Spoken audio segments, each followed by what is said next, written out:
Good afternoon. Good afternoon to everyone. Welcome back to the plenary. For the last 2 days, we have been very busy going around the round table. I myself was hopping, or actually shopping, among several round tables. My honest sense is that we were having a good time. That is, in one word, that's a summary of my last 2 days. But I'm really, really curious that besides the session I was able to attend, there may be some other very interesting conversation ongoing. So the purpose of this session is to actually share with you and then what's going on, what was going on that the last 2 days around of those 14 tables. And I am particularly, personally interested in, is there any answer to my question I put my opening, real opening at the first day? I asked that it seems many people do recognize we need a transformational change to safeguard global commons. But we also recognize that something has been holding us back, because otherwise the progress could have been much faster.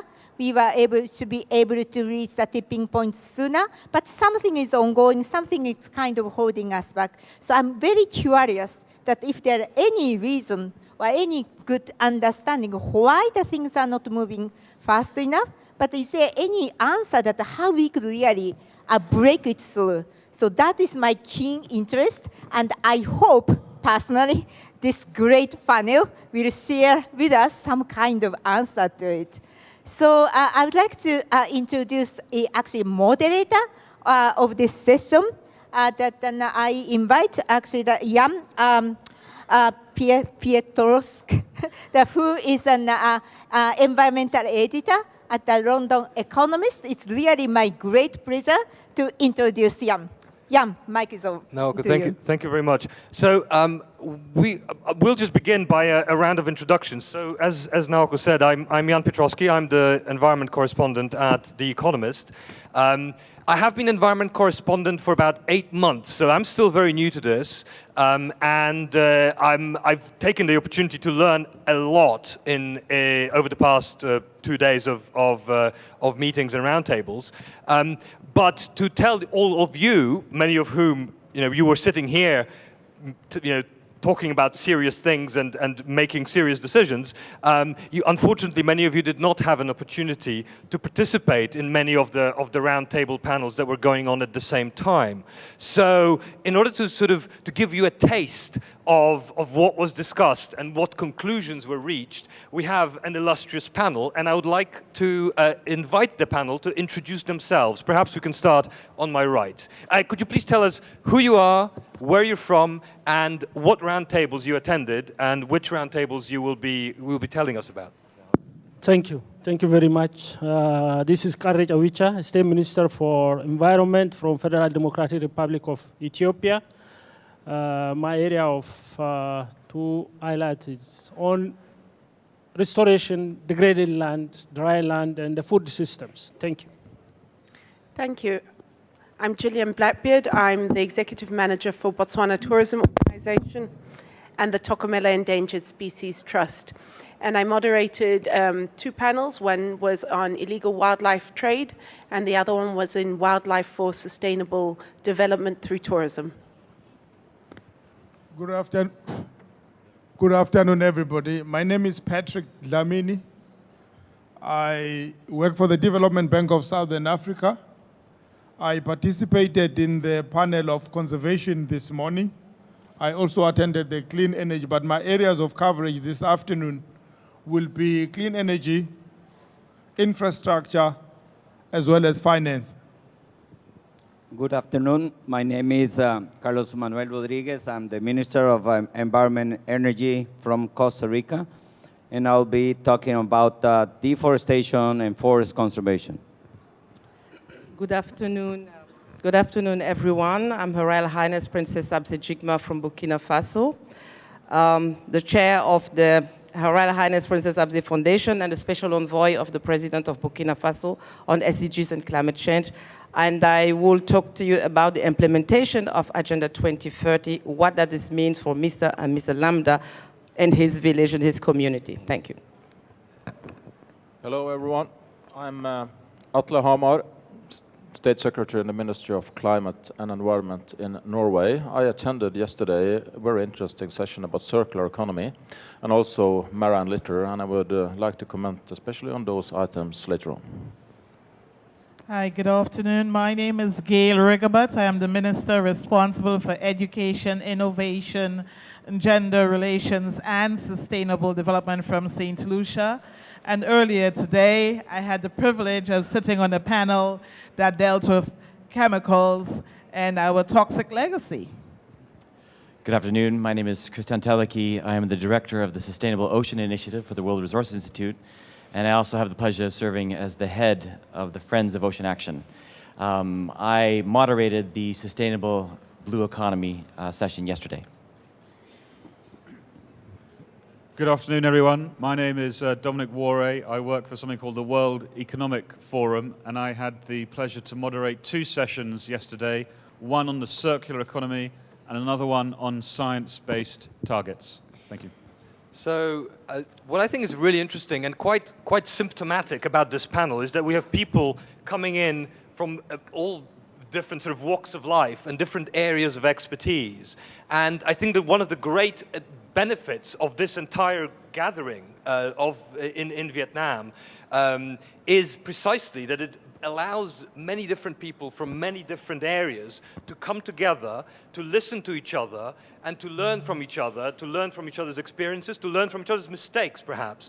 And I think that this is something that I noticed quite a lot in many of the sessions. I tried to hop between quite a few of them, between quite a few of the roundtables, and both the roundtables and the plenary sessions yesterday morning had a sort of mot du jour, if you will, and that seemed to be the abstract noun system, systemic thinking, integration. Now that's all extremely abstract. So what I would like to start with on the panel is to go to turn it, to try to flesh out what that means in practice.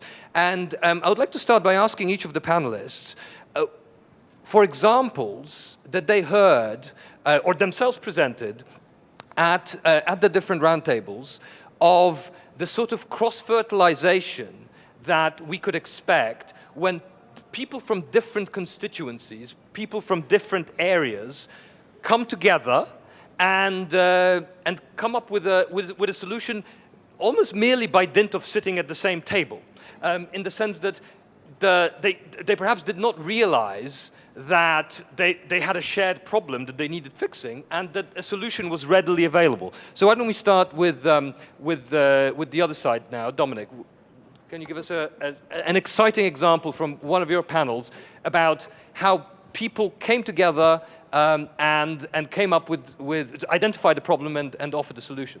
Yeah, and I can give you so many exciting examples from the two panels. You have to pick one because we don't have that much time.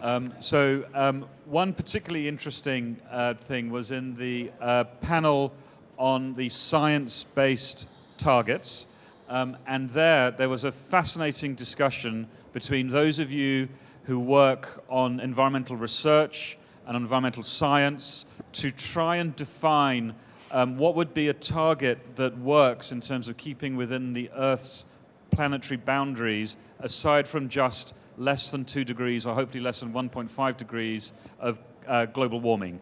So what would be a similar target for biodiversity, for example? What would be a similar target for ocean health, for example? And the fascinating thing was then having business leaders in the room who made the very, very interesting remark is that actually the translation of that science into practical answers doesn't mean that everyone has to be environmentally intelligent alone, but it does mean that those who are very intelligent about the environment have to be able to communicate that effectively. And I thought that was a very, very interesting statement, that just because you are environmentally intelligent doesn't mean that I cannot be intelligent about the environment. The communication issue was the key thing that came across in the science-based targets, and it's a very exciting initiative. Thank you. Christian?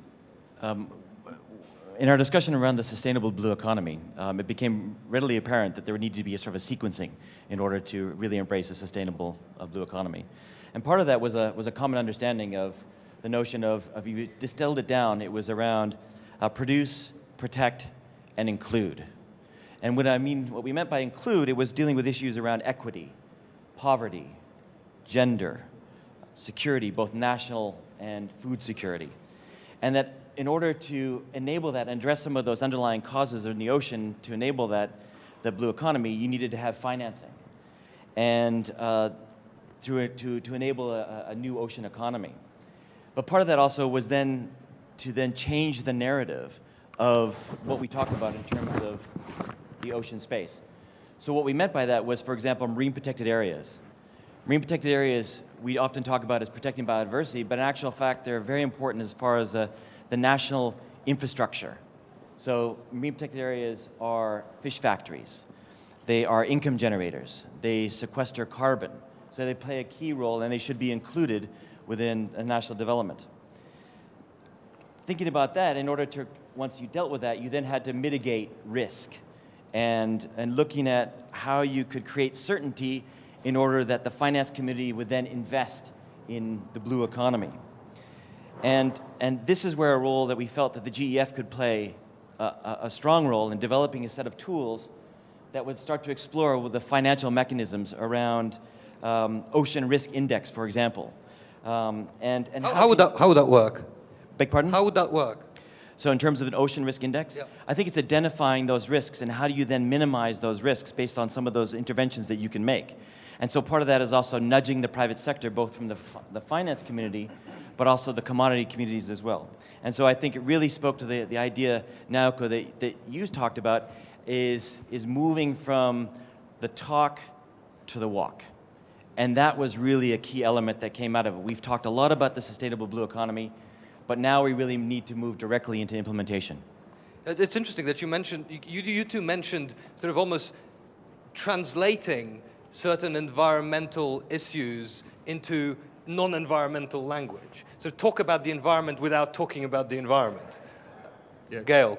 It's interesting that that should be the leading point, because in our own discussion, there was much conversation about changing the narrative, changing the lexicon, moving away from esoteric, abstract jargons to language that's more palatable, that resonates with people, so that they can situate themselves in the discourse.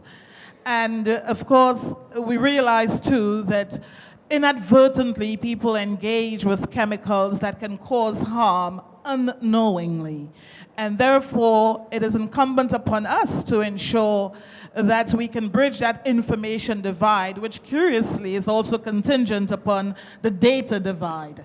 And so the discussion went through a whole host of divides: the data divide, the information or knowledge divide, the economic, racial, ethnic, and gender divides, and how these intersect, and with very serious implications for health, for example, for human rights, for economic well-being. And I thought, therefore, that the conversation became human in a sense. And in fact, one of the panelists said, we need to humanize science. That, you know, we need to situate the human being at the center of the discourse so that there can be a full appreciation of the issues. And even as we contemplate, for example, how do we ensure that chemicals as an issue could rise to the top of the policy agenda, it is just that the issue is made known in a language that is understood and appreciated at every level of society, not just in academia, not just among the technocrats, but very importantly, among policymakers and politicians, so that they in turn can communicate that to their respective constituencies. And therefore, I thought that the issue of chemicals, therefore, as scientific as one may think it is, it resonates whether it be the issue of clothing, the correlation between professional health and one's demise. Whether it is that small island states like the one I come from has the resource base to undertake the necessary research and innovation to ensure that we can green chemicals. How do we deproblematize chemicals? How do we begin to embark on a conversation about innovations in chemicals, sustainable chemicals? What are the emerging opportunities with respect to chemicals? Because I don't know that we can... What are they? Give us a concrete example, because this is, again, we're straying into the abstract a little bit, and I would really like to get a sense what that means in practice. Well, for example, how do you sensitize a farmer in the use of protective personal equipment? How do you? And to make the correlation between doing that or not doing that and his exposure to chemicals and the incidence of cancer? And so how do you do that? Because that's asking the question. Public education, research. Moving from the top, moving from the Eiffel Towers of academia into villages, into communities, talking to peasant farmers, to fishermen, to people who engage with the end products, the consumers. How do we sensitize consumers as to what do they use? So I think there's a place for public education in a very real way that very often does not translate, and that's why we go back to the lexicon and the language and making it palatable and ensure that it resonates with people. Okay. Atle, what can you tell us about, so as far as concrete examples of different constituents coming together to solve a problem? Yes, but first I would like to state out what the scientists started with yesterday, saying that we have the knowledge, we have the facts, we know a lot how to do things and make those good practical examples. And what we discovered according to the circular economy session and also in the marine litter discussion is, for example, that you can't talk about waste managing system and thinks that we have a system that fits for everyone. We need to have two thoughts in our heads, and we need to in a way calibrate our practical methods to get this done. So circular economy in one country may be quite another discussion in another country. Yeah. But what I mentioned, you asked for an example. Yeah. Well, I had an example from Norway. And I think this example is relevant for a lot of you, because a lot of you has oceans and seas. And what is the practice from fishermen over the generations and years? When they get a lot of litter in their fishing nets, they throw the litter back into the ocean. Well, a couple of years ago, we discovered that fishermen started to be conscious about this because they discovered that this was a discussion, this was a debate, this was marine litter. So they tried to deliver it in the harbor, but then they discovered it was no owner to this litter, so they had to pay for it. So what the government then did, we established this... Isn't they had to pay for someone to take it off their hands? Yes, because you need pickup, you need transport, you need deliverance. And nobody could pay for that. So then the government made this fishing for litter system. So we went in and removed that barrier and paid and supported with some money to pay for that logistic operation, taking the litter from the harbor to the waste managing system.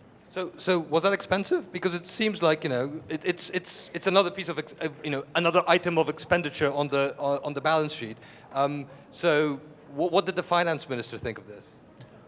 Well, it's always a discussions with the ministers of finance, you know. That we know that from the other ministers. But still, this was not the most expensive thing we did, because I think we had, you know, we have 10 harbors that it's really central harbors in Norway according to what we can call fish industry. And to go in and do that operation, because we have quite good waste managing system in Norway. So to pay for pickup, transport and deliverance was not the biggest cost. We have more expensive both environmental and climate measures to finance. Yeah, so it was interesting because that's a very good example of the sort of the different areas of expertise, different people from different milieus coming together. So you had the fishermen who had a problem, right? And it turned out that their problem became the ocean's solution in a way, right? because they are helping, in effect, to retrieve some of the plastic that has leaked out back onto land. Obviously, not all of it, but it's an interesting example of how you can convert a problem into a solution with some help from the state in this case, but from a third party. I think, Dominic, you wanted to chip in? Yeah, just on this issue of the circular economy, because it's a very, very good example. In that session, where we had business leaders and government representatives, not only from Norway, but from Nigeria and India and Finland, it was very clear that, as you're saying, Jan, the solution environmentally actually became something that added to GDP and that encouraged transition and new technologies and new innovation in industry, but it was a transition. And so the public-private interaction became very important to move to this new economy, but there were more jobs, and there was more growth, and there was more value, and more new education in that new economy, not being stuck in the old. So it was more than just an environmental debate. And that platform for accelerating the circular economy is a very, very interesting innovation to allow that knowledge exchange between governments, and we're delighted that the CEO of the Global Environmental Facility, Naoko Ishii, sitting over there, is a co-chair alongside Eric Solheim of UN Environment and the CEO of Royal Dutch Philips. So even at the top level of such a platform, there is knowledge exchange between public and private, and this language issue is central to that. But there's a win here for the economy and the environment if you get that kind of collaboration right. You wanted to add something? Yes, and according to this discussion about circular economy, it was a clear point, both in that discussion and the Mara and Litter discussion, that if it's GEF or it's other international funding operations, when we go in, systems has to be implementable. It has to be implementable. It has to be practical. It has to be realistic to implement for that country it covers. Your Highness. So thank you for good afternoon, everyone. So our session was very interesting, and I will start by quoting Owad Bamse, who said that we need to allow the countries to show us how to work together. And I think that is very critical. Ownership is very important because most of the time we have to implement international agendas, but we're not master of our own destiny. And I think that the proposal who come out from our session regarding that GEF and the Green Climate Fund and with local initiatives like implementing in Burkina Faso the initiative Marmalade for Sustainable Energy, who has been recognized by the United Nations, can also be part, because in your outcome documents, you have said that you need to see us also as solution providers, as partners to deliver. And building on the circular economy, the circular economy relies on the informal sector. As you know, in our economies in least developing countries and the small islands as well, as the informal sector is the engine of the economy. My own country, Burkina Faso, 45% of our GDP coming from the informal sector. But we need to recognize them and systematically include them. And the concrete proposal that I proposed was to have a sustainable procurement. It means what? That, for instance, public call proposals, we can allocate part, at least 30% of those call proposals. That will be also the way to transfer technology. Because I want in 30 years from now that we don't have that talk, that our kids, they are equal partners and delivering together the 2030 agenda. So we also talked about ambitious implementation. We talk a lot, but when it's come to implementation, to delivery, there is nobody. I think we have a lot of documentation. What's need to be done is about acting. Again, vocational training. Just to sort of cut to the chase, really, just to reiterate Naoko's question, what's holding us back? What's holding us back is the fact that we don't recognize sometimes the competencies who are local. If I take my own example, I'm an engineer by profession and electricity, specialized in solar, and I even give lessons at the Delft University. If I go to Burkina Faso, my rate is lower, okay? If I'm in the Netherlands, so then I'm a high-level technical. Why? The international institutions, for instance, don't use our capabilities, the diaspora. Let me just understand this. So when you're in the Netherlands, the international institution treats you better than when you're in Burkina Faso? Absolutely. Yes, but it's the same person. And I can tell you that with our national program of action in Burkina Faso from 2016-2020, we have that discussion. I needed really to take the lions out of me to say, no, enough is enough. No, I have the skills, I know how to do, let me do it. Okay. So, yeah. And that is really, and I think that we need hybrid thinking, hybrid people, and people also who are eager, have the willing coalition. And I think that what GEF proposed, if we have done those 10,000, 15 hours in the plane, is to tell the truth and look each other in the eyes and say what don't work, what we want, and have also, you know, Africa is not, you will see more and more people like me. And that is my duty. And I didn't wait for the international community to start doing part of my homework. I started implementing the initiative Mamalat for Sustainable Energy, 6,500 youth and women training in the renewable energy sector, and they own their business. And this is the new era, this is the new Africa who want to partner. And what I would like to add here is, we would like you also to support the local SMEs in the OECD countries, to work with the local SMEs in the developing countries. I think this is also a kind of revolutionary that we, and make the findings, and make inclusive finance available. Because often our women are AAA, because they're paying back their loans. But when it's come to release financing, there is, the rate is very high. Something needs to be done in that purpose. Thank you. Carlos Manuel. So, examples, concrete examples from your panel or roundtable about how different people coming together offer perhaps an unexpected solution. Yes, sure. So we work on the forest conservation and deforestation as well as forest degradation.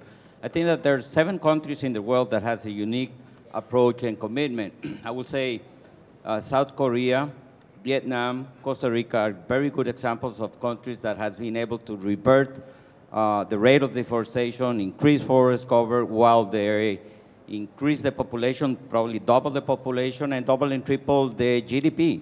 So this is a great example of countries in the world are protecting their natural capital and increasing or developing themselves in terms of human development and economic development. We got other countries like Congo, Gabon, Suriname, Guyana, countries that are high forest, low deforestation nations with a lot of oil and gas, with a lot of minerals, willing to do it differently, committed to keep a high forest cover and developing a new way of developing themselves. And this is extremely important in a wider, more important context. Without forests, northern, southern, and tropical forests, we will never, ever achieve the climate target. Never. Forests and natural ecosystems are 30% of the climate solution. Unfortunately, they receive less than 3% of the resources that are being mobilized globally on climate. That's one issue which is extremely important. And it does really bring together 2 constituencies. One is the sort of the traditional conservationists who look at preserving biodiversity, preserving forests for their own sake. But then you have the climate crowd who perhaps were unaware or were perhaps a little bit overly focused on cutting fossil fuel emissions and forgot that forests are an important solution. And sort of becoming a climate solution at the same time becomes a solution to the preservation problem. Well, there are 3 groups, I will say. One is the overall climate energy-driven community that doesn't recognize that forest and natural ecosystem is 30% of the solution, and that has meant that very little resources are being channeled to that sector. The other sector is the forest sector. These are the foresters that has been promoting sustainable management of forests for 40 or 50 years, which to my perception, very personal perception, has been a big failure. We have lost 1/3 of all the forests of the world. Another third is highly degraded, and we have just left 1/3 of the original forest as primary forests. These forests are too important, climate, human, and biodiversity-wise, to be logged as we have done it in the past for the last 40, 50 years.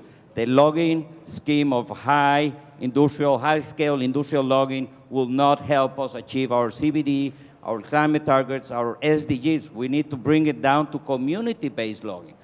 So that's the second the second group. This group of foresters still believe that now we have learned how to log primary forests, and I think that we'll never be able to log them sustainably. And even I think it is really unwise because our climate, biodiversity, and human objectives are in peril based on this. And third, we got the conservation communities. Community willing to assist in these major processes and providing not enough information. And let me give you one example of an information gap. We want to protect life in this planet, and we want to balance the climate by using nature biodiversity. But we don't know how much money we need to mobilize globally. We don't know how much money we invest at the country level. We have some very general ideas. And this is key in this wider context. So in a sense, I mean, we heard yesterday in the opening panels that we know the science, and we heard it as well in some of the roundtables, that the scientists are telling us we know the science. So basically what we don't know is the economics. Well, we know a little bit. We need to research more. We need around... the dismal science. Well, but I'll give you the numbers. We need in between $150 billion to $300 billion annually to protect nature. This was done by the CBD high-level panel report. It sounds like a lot of money. It's not really. It is, let me tell you, it's 0.02% of global GDP. It's nothing. Do you know how much we invest, all of our countries, in biodiversity conservation annually? $55 billion. So there you got the gap. How do we narrow that gap? More policy coherence. Let's stop investing in activities that destroy the forest. We invest globally 160 times more resources in destroying forests than protecting them. So we invest $55 billion annually in protecting nature. Jan, do you know how much money do humans spend in consuming ice cream annually? No. $67 billion. Humans spend more money in consuming ice cream than protecting the forest, the life in this planet, everything that underpin prosperity, life, humans, everything. So we got an economic issue that we need to deal, and I think that the bottom line here is that the cost-benefit relationship is so evident and obvious that we need to move towards a society that is consistent with their financial need. The return on investment on those forest conservation actions are great and high. But we need to create mechanisms, and this is the beauty of the green economics and circular economics, which is the challenge is how do we generate a financial flow out of owning those resources. And we have here the president of Guyana, and he has a very tough decision in his hand because his country is oil-rich, mineral-rich, and forest-rich. But at this point, the forest is not providing to his society a financial flow that can match the cost of opportunity of oil and gas and mining, which are the things that have a very big footprint. So these are big issues that we need to address and work as soon as possible because time is running. So, Christian, you want to comment on that? I just want to comment on that because I think you raised some really interesting points. And I think often when you were talking about forests, you could put ocean in exactly what you said there and better understanding the economics. And if I may, just to say that in order to address this in a very practical manner, Norway earlier this year announced a high-level panel of 13 states around the world that will spend the next 18 months really looking at a granularity of the ocean economics. and what do sustainable ocean economics look like as a very practical solution to be launched at the UN Ocean meeting in 2020. So hopefully by that time, we'll have more granularity. I mean, we know that the ocean is about $2.5 trillion a year, but that's a big number. We need to get more into specifics and have a better understanding of those financial flows so that we can understand the investment opportunities that lie there. So speaking of financial, oh, sorry. And I think it works also for wildlife. So we're talking about everything fitting in together. We need to understand the economic benefit of wildlife. If you don't have that, it's very difficult to get everyone in the room on board for whichever discussion we're talking about. We need to understand the economic benefit. It has to be the numbers as well as the science. Patrick, speaking of the numbers and speaking of financial flows, you're a good. It seems like almost a seamless transition to your competencies. No, I see that, Jan. And at the end of the day, in actual fact, what this says to me is that we need to start then looking at our data analytics. Data analytics is going to be able actually to tell us how are we impacting on our global commons. Because until we know the impact of what we do, only then we can then be able to start changing our behavior so that then we're able actually to manage the negative impact of what we do and how we do it. And also, I mean, for many solutions to certain problems, you know, they may improve some area, but they might actually exacerbate problems in another. I mean, there are always trade-offs, and sort of having those numbers, understanding those externalities and how they impact one another is something extremely important if you want to have a systemic solution to a problem. This is the thing, because then when you look at SDG number 17, it talks about global partnership. It then brings into the table the multinational development banks, the national development banks, governments, the civil society, and all the interested, the private sector, and as well as the pension funds. Together we can then be able to start saying, how then do we start making sure that there is enough funding for all these challenges to safeguard our global commons. Let's go down to the practical issues. So are you seeing that happening in your roundtable? Did you hear any examples or give any examples where you have these different stakeholders coming together and pronto we have a response to perhaps a local, a small level solution which we can start building on? Absolutely, Jan. Actually, I think the classical example of how we can be able to tackle this in a programmatic manner is the sustainable city and sustainable municipality level, because there you then are saying each municipal, there is no part of the world that does not have a municipality responsible for, right? So when you start looking at that, then you're saying municipality will say, we want to be sustainable municipality. Municipality starts saying, okay, fine, how are we dealing with our water management? How are we dealing with our wastewater treatment plants in a manner that becomes sustainable, in a manner that does not actually pollute our environment, that gets into our river system and mess up our flora and fauna and life in the river system, all the way to the oceans. You then start coming up. Is that happening in South Africa? Yes, it is happening, because we are now working with our municipalities and we are coming up with programs that actually start. Give me an example of such a program. Yeah, that's why actually I was talking to you about the sustainable municipalities, which looks at the transport system at municipal level, waste management system at a municipal level, the policies that you put in place. How do you start coming up with programs of zero waste areas within municipalities? Industrial areas can start becoming zero waste. You can have communities of affluent areas that can start coming up with zero waste system. There you are now creating jobs in terms of recycling. You then start looking at wastewater treatment plants. You then start actually even converting some of the waste into energy. You are now beginning to create value and an ecology system actually that is able to look after itself. You then start looking at the transport system, the mass transport system, the light rail that you then begin to introduce at the municipal level that begins to solution for too many cars on the road.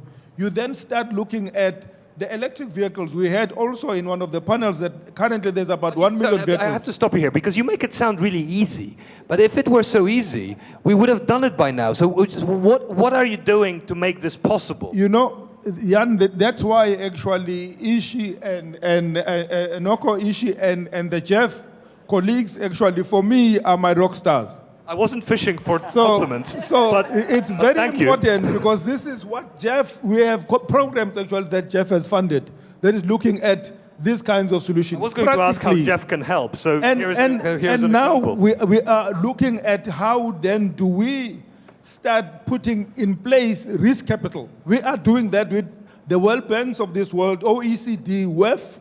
We are putting in place sustainable infrastructure development programs on the ground.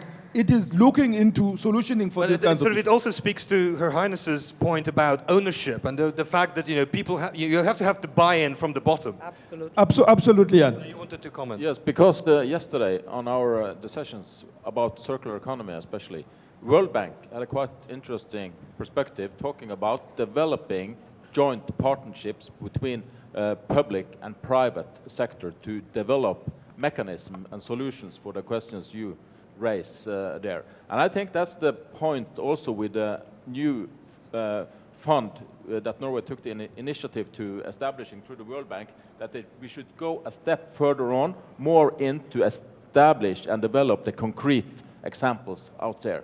So these joint partnerships, I think that's maybe a solution on one thing. And the other thing I mentioned was public procurement. How do we, as governments and ministries and counties, use the strongest muscle we have to stimulate climate and environmental measures that also be a good economy? It's true. Yeah. Public procurement. One last point. No, I think the one last point, Jan, on this one is also then, because you will find that actually it's not because there's not much money to fund projects, but it is the need for blended financing and risk capital that tends to lie with multilateral development banks, national development banks, and governments that will then be able to enable catalyzing or crowding in the private sector money into these kinds of projects. But we need more ambassadors and much more stronger advocacy together with GEF to make sure that the awareness and the responsibility environmental management is possible. It seems to me that basically what you're saying, and again, what Your Highness, what you were saying earlier, is that you sort of need a little bit more creative thinking about how to channel certain resources and a little bit more flexibility to get away from the sort of rigid frameworks, rigid financial flows, and rigid criteria.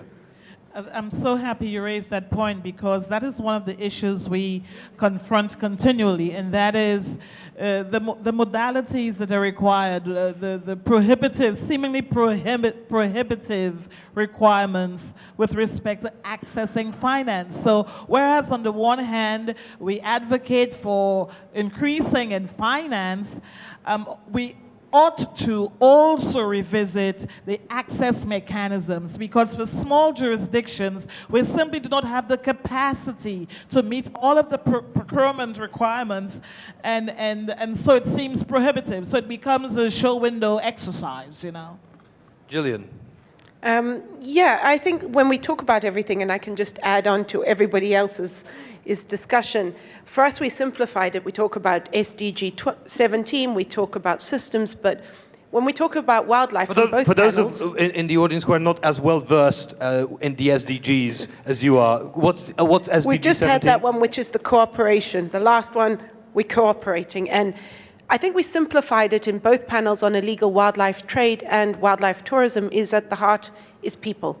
And people are the heart of the solution. Yes, financing, we want to talk about that, but if you don't have people, and if you look at illegal wildlife trade, it's linking security issues, it's linking the animal to people who are actually consuming it, it's linking demand side, it's bringing in wildlife tourism and linking benefits to the communities.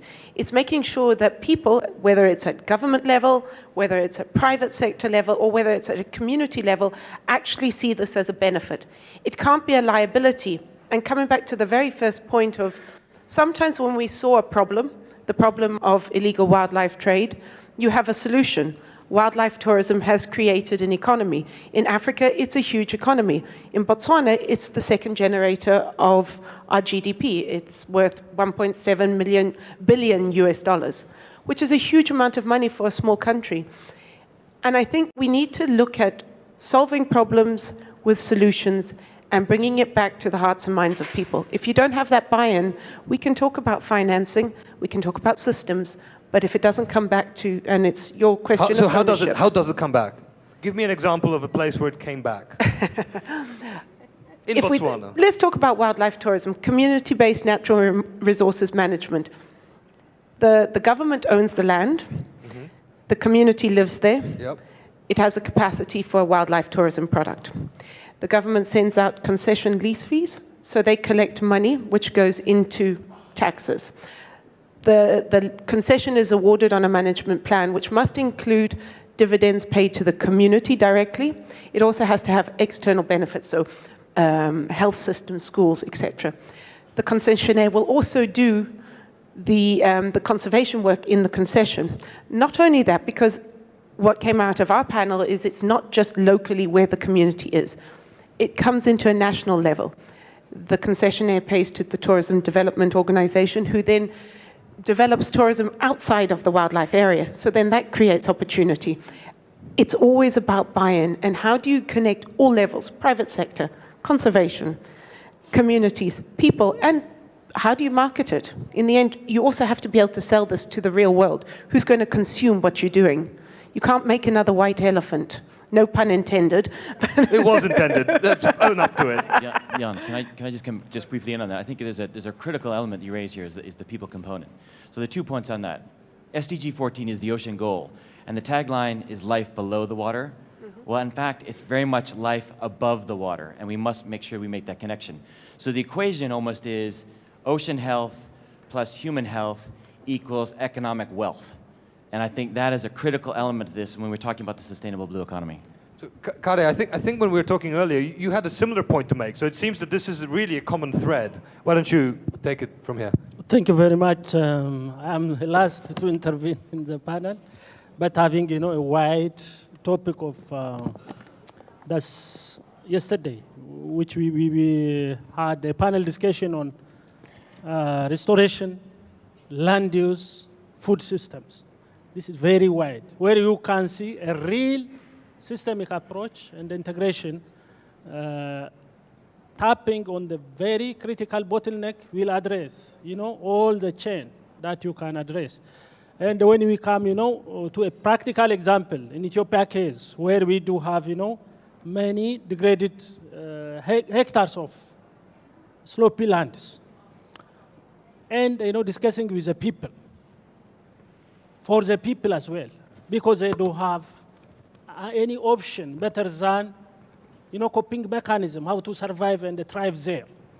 So in the first place, the physical infrastructure, the degraded land physical infrastructure, and followed by biological work, which, start to restore the land which is very degraded out of economic and ecological value, start to regain, where the downstream land start to recharge water for small-scale irrigation purpose. And this will also have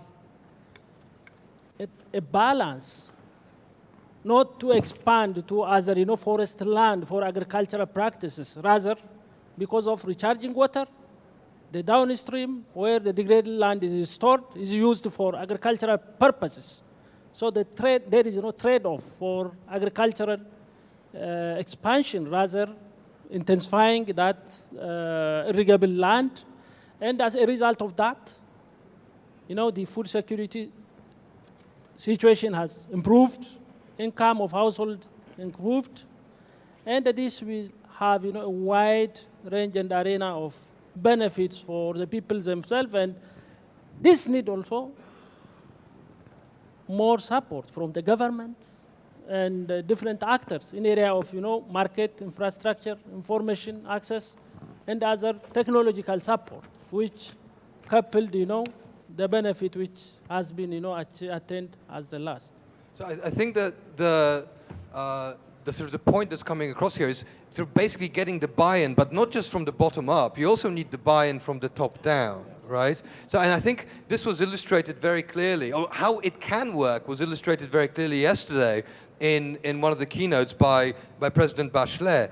She, when you have someone like her at the top who is concerned about this and who sees this as both a challenge but also an opportunity, you can bang heads together and you can achieve something. But you need that buy-in. However, the buy-in from the very top isn't enough. And I think the other thing that's coming across on this panel is that you need this buy-in from the bottom up. And it all basically, and all of you, and me as well in a sense, we're all in the middle. We're the translators. We are going to have to try and explain both to the people whom it affects directly because they live in these communities and the people who make the decisions that this is important and worth pursuing. And so the linguistic challenge is certainly one that needs to be taken very seriously. Yeah, Jan, I think it's a very important point. This idea of systems change needs systems leadership, and systems leadership has been exhibited brilliantly in the kind of comments on the panel here. And what it kind of means, particularly for this community, let's say an environmental community, including those in departments, is to get out of a mindset of how do I get $500,000 for a project, and into a kind of how do I build the coalition for leadership that is required. And how do I get out of a mindset of a small project and build a coalition for the transformation that's required? And that's what we've heard across this piece. The second bit, and our colleague from DBSA in South Africa has been quite modest. I mean, he chairs something called a Sustainable Development Investment Partnership, which we co-host with OECD DAC, which was launched at the Financing for Development, Addis Ababa 2015. That's to put $100 billion of blended finance, public-private money into sustainable development infrastructure by 2020. It's a big ask. What has not happened, and why this is such an important comment, is the link up between the GEF and its funds and structures and something like an STIP. Then you could have a green channel all the way through for these systems investments in cities, which was just being described. That would be at the top, systems leadership. And in the middle, our colleague here who is kind of cutting those deals. That's what's starting to happen, but we need a lot more of it. It also comes back to the point about rigidity and the sort of the traditional types of financial flows and sort of that are maybe holding us back, or one of the things that are holding us back. Yes. Atle. But what Michelle said yesterday is so good, was that when you want to gain support, don't try to bring everyone on board, but try to bring enough politicians, enough support on board to get the things done. That was what she said. And I think when for example, I read today, the President of the United States, Fight Against Future, put a 30% tax on solar energy. So it doesn't count if you put some $100 million into a project if the politics and the regulations that is made from politics on the top doesn't go in the same direction. So I think, on the one hand, yes, financial support, those funding activities, very, very important. But the other job is to work with international politics and get the politics to work in the same direction. And then GEF and all other international institutions has to be, in a way, have a common sense that we work in the right direction and have a way to fight against environmental problems. Gillian, you wanted to check I don't think we have much time, but I think you have to also bear in mind that everyone in the room who's a politician has been voted there. So you've got to look at the middle. We've talked at the top, we talked about politicians, you talked about community, especially in developing countries, the growing middle class. If you don't target them with your communication strategy, it doesn't matter that you've agreed as politicians. They can be voted out. And so you need to target the people in the middle. You need to target the voters, the people who choose the politicians. And they need to understand what you're talking about, because we can all know what we're saying here. Yes, I agree. Does it I make a agree on that. difference? But that's why everything today is dealing about communication. You need to have a communication strategy on whatever you do. Carlos, did you have Yes. comment you wanted to add? Throughout my years in working in this field, I understand that it's important to bring nature conservation close to the heart, but I have found that the best way to get to the heart is to the pocket. As simple as that. What we have in front of us is a huge market failure. And politicians, and I'm one of them, or I'm one who wants to change the system, I know how they behave and how do they take decisions. They take decisions based on the best available economic information. It's a very simple cost-benefit relationship. And if we are not able to provide the data on the environmental costs of business as usual, we will never change business as usual. So it's a matter of understanding the need to change this neoclassic economic model that centers on measuring GDP and doing the transition towards a greener system, a new economic paradigm that doesn't relies on basically measuring success based on economic numbers. So that is extremely important. And this will help us to really change that very perverse relationship on what we call the gray investment, though that investment that has a high environmental impact versus the green investment. That will never change until we fully internalize the environmental cost of deforestation or depleting our fisheries or polluting our rivers. So we need to really understand that at the end of the day, what we have is a global market failure. And the best example of that is climate change. We continue polluting the atmosphere, and who's paying that? The next grandchildren. The next generation will receive an invoice, a very high invoice by nature. That's what's going to happen. So we got it. And we know that that's one problem. We talk about circular economy and a green economy, but we haven't done the leap forward in terms of the structural reforms. This is where I believe the Green Climate Fund and the GEF can play a strategic role in generating the resource for those transitional, transformational processes at the country level. Gail, last word. Unfortunately, we have to be wrapping up. With respect to the politics, I'm provoked to comment on that. I think we need to reconcile the politics on 4 levels. The local, which is at the constituency level, the national, the regional, and the international. Until such time as we can reconcile the politics across those 4 demographic groups, then we have a problem, because we are speaking different languages in different spaces, and we are not translating the economic wherewithal of the climate change discourse. How does it convert into bread and butter issues on those various levels so we can have everyone speaking the same language and being united in vision and purpose? So thank you very much. Unfortunately, we've got to wrap up this wrap-up session, but I think it went a little bit towards answering Naoko's question. So what's holding us back? I think what I got from this session was one of the things that is holding us back is a sort of a lack of translators, and I think that part of our job, the people on this panel and the people in this room, is to be those translators, to translate between the people who know about the problem and who are aware of the problem, would have solutions, to the people who make decisions about implementing those solutions, be it at the top or at the bottom. So I think that's one of the things that's holding us back. And another thing that seems to be holding us back is sort of a lack of creativity when it comes to channeling resources. I think we need those flows to be a little bit less rigid, a little bit more flexible. In fact, a little bit more natural, like the natural world, rather than engineered like the human world. And I think if we can achieve that, then we'll probably achieve some sort of success. It won't come easy.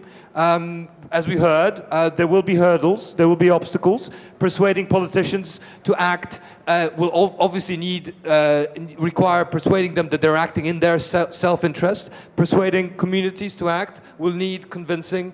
You will need to convince them that they are acting in their self-interest. That isn't easy, but I think as some of the examples which were shared on this panel showed, it can be done.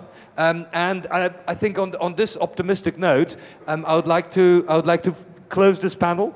Could you please give a warm round of applause to the panelists? And I think also to GEF for convening this panel. I think it was very interesting, and I hope that the people present will take some of this advice to heart and back to whence they came. Thank you very much.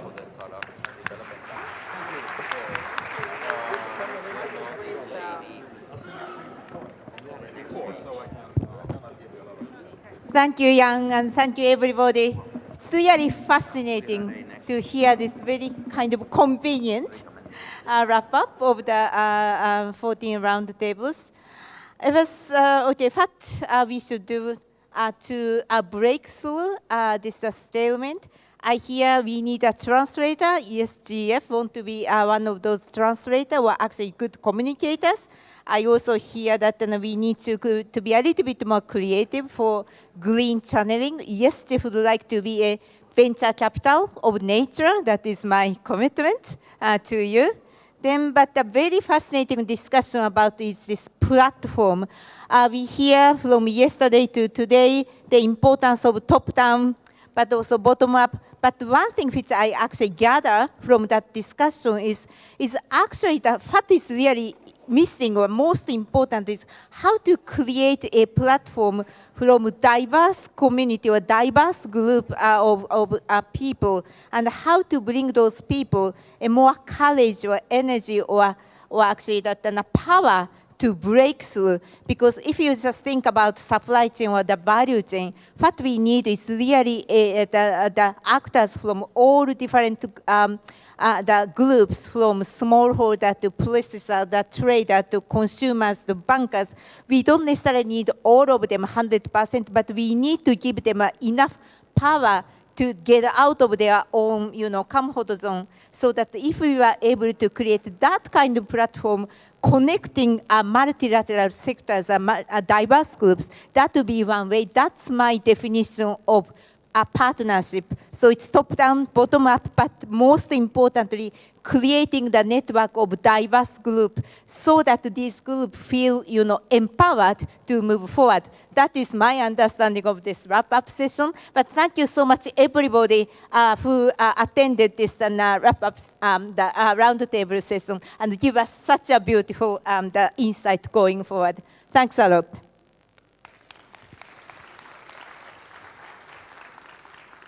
Thank you. So we are now moving towards a official part of the closing session, and I'm waiting for Chairman, Mr. Ha. Yes. All right. So now it's your turn, Mr. Ha. We are moving to the official closing session.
Good afternoon, ladies and gentlemen. Before moving the agenda, I would like to invite His Excellency Mr. David Granger, President of the Cooperative Republic of Guyana, for his personal statement to the Assembly. Please.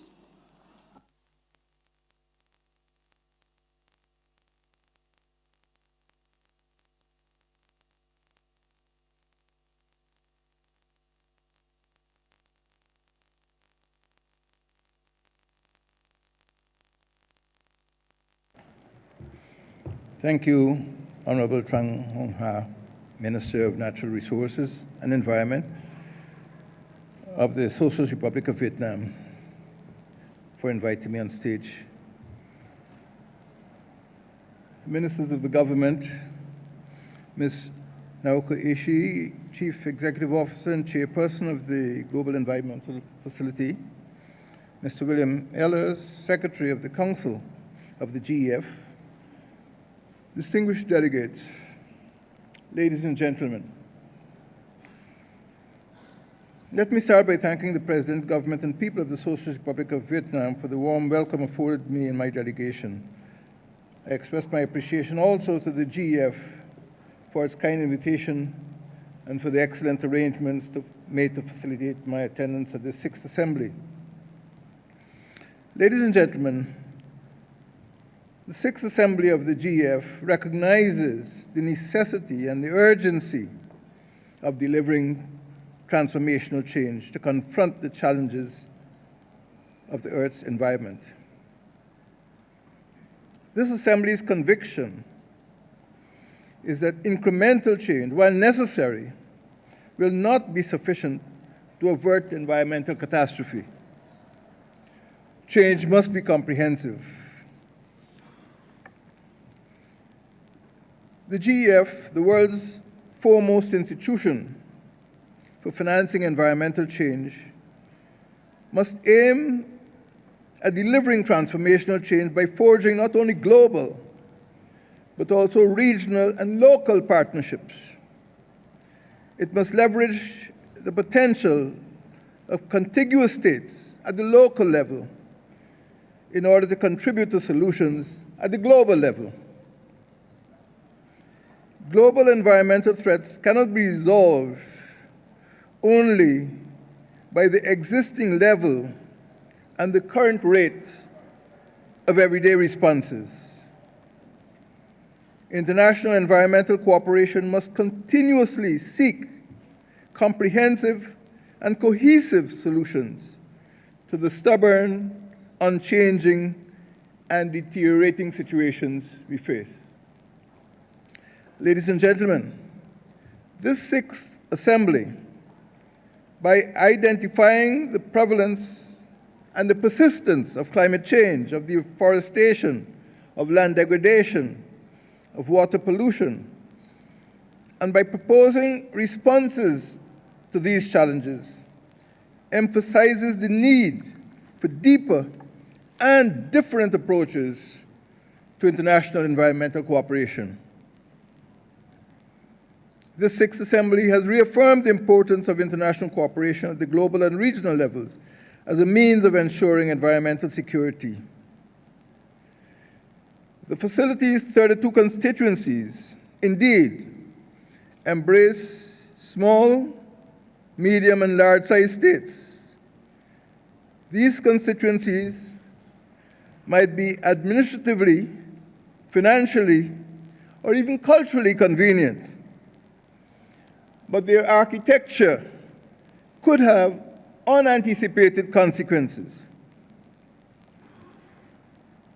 It might be more prudent, for example, from an environmental perspective, to combine the forested continental Amazonian states, such as Guyana, Suriname, Brazil, and Colombia, which share similar threats and are located within the Guyana Shield, rather than bind them with states outside of that Guyana Shield, such as Barbados or the Bahamas.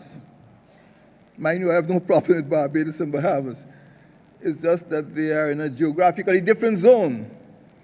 And I'm simply asking that countries within the same geographical zone should be able to combine their resources.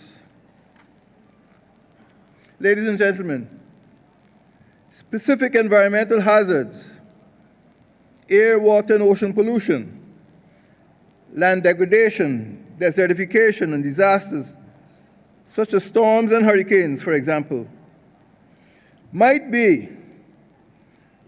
just be a firmer foundation on which to build sub-regional environmental constituencies. This facility functions excellently at the global level. It should not ignore the fact, however, that the environment is local. Death, human distress, and damage are felt first and are felt most at the local level, in families, in households, in farms and factories, in mines, offices, rivers, on hillsides, in schools. This is where we get the greatest environmental impact on human beings living in their little communities. The global environmental landscape comprises significantly different ecological zones. Threats to the Pacific Island states, as you've heard, are different to those of the Caribbean island states, are different to those of the states of the Sahel, or those of the Indonesian archipelago, for example. The GEF, faced with such extreme and extensive environmental events and challenges, must continue to emphasize the local and sub-regional responses if it is to realize its grand global mission and objective.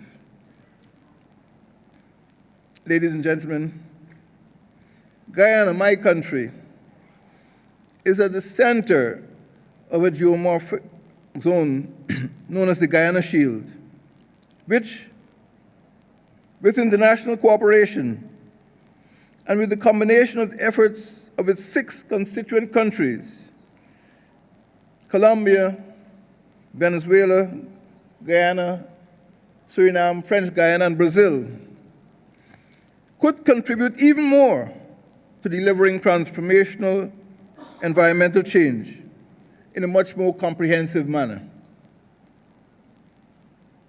The Shield is one of Earth's largest and last remaining blocks of pristine tropical rainforest. It is one of the most biologically rich and diverse areas on Earth. The Guyana Shield can be developed as a model of international cooperation. The GEF should continue to work with subregions, as it is doing in the Amazon Sustainable Landscape Program, to confront common challenges. Such an initiative involving the Guyana Shield can become a model of how the GEF can work with small, medium, and large-sized states in delivering transformational change and advancing the United Nations Sustainable Development Goals numbers 13, 14, and 15. The GEF, as you know, was established to promote global environmental cooperation, and there is no doubt that for 27 years, the GEF has been a financial lifeline for projects in small states, enabling them to enhance their contribution to global environmental security. Small states comprising 25% of international community. As I like to say, God likes small states, that's why he made so many of them. Small states are most vulnerable to environmental threats and are often, most frequently, the victims of disasters which inflict death, economic and environmental damage, and social dislocation. Ladies and gentlemen, small states, notwithstanding their vulnerabilities, are making a big contribution towards global economic and environmental security. their forests, their conservation parks and protected areas, serve as carbon sinks and provide essential elemental environmental services. Small states are decarbonizing their economies and energy sources in order to reduce greenhouse gas emissions. Small states are foregoing natural resource extraction in order to preserve and protect biodiversity, freshwater supplies, and the integrity of the ecosystems. Small states are starting to take concerted action to clean up their coastal zones, to reduce and eradicate the use of ozone-depleting substances, and to promote safe water disposal. Guyana, my country, stands as an example of how a small state can play a big role in delivering transformational change. Guyana in 1989, 49 years ago, 39 years ago, 3 years before the Rio Conference of 1992, entered into an environmental covenant with the international community by dedicating 360,000 hectares of its rainforests as a permanent laboratory for sustainable forest management and for the conservation of biological diversity. Guyana, 20 years later, entered into an agreement with the Kingdom of Norway to work together to provide the world with a relevant, replicable model of how reducing emissions and forest degradation, plus conservation and sustainable forest management, which has now come to be known as REDD+, can align the development objectives of forest countries with the need to combat climate change. Guyana only this year presented the Conishan Protected Area, a zone of rainforests extending over 7,000 square kilometers to the Queen's Commonwealth Canopy, a network of forest conservation projects in the Commonwealth. This much Guyana has done. Ladies and gentlemen, small states are limited not only in size, but also in human resources, in technology, and in capital. Small states need financing. Small states need technical assistance. Small states need partnership to help build capacity, which will allow them to be part of the grand global initiatives to deliver transformational change. The GEF is ideally suited to promote international environmental cooperation by assisting small states, by assisting them to build greater capacity, by ensuring financial mechanisms that are more flexible and accessible, words that I've heard this afternoon, by assisting them to undertake environmental action that will yield benefits at the local, regional, and global levels, and by assisting them to collaborate more effectively by establishing multi-state sub-regional organizations. Ladies and gentlemen, as I speak this afternoon, the sun is about to set on GEF's 6th Assembly. But I'm convinced after hearing the deliberations, the presentations, and the panels, that a new day is dawning for the global environment. This Assembly's momentum must not be slowed. The challenge of delivering transformational change at all levels and in all zones must be embraced in the days, months, and years ahead. There is no alternative Earth. Eternity, no less, is what is at stake. I thank you.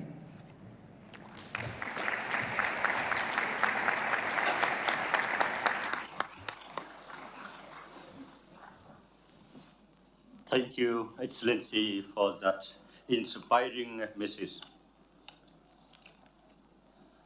Now, the Assembly will now consider item 8 on the agenda, report on the GEF Trust Fund. The Assembly had before its document GEF A.6 06 GEF6 funding retrospective prepared by the trustee of the GEF Trust Fund that reports on the resources made available to GEF Trust Fund during the GEF6. The Assembly is invited to take a note of the document.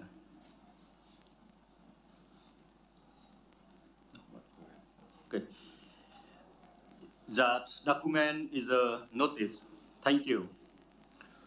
The Assembly will consider item 9, report on the 7 replenishment of GEF Trust Fund. The Assembly had before it document GFA.605 that had been recommended by the Council. I give the floor to GF CEO Naoko Ishii to present the report to Assembly. Please.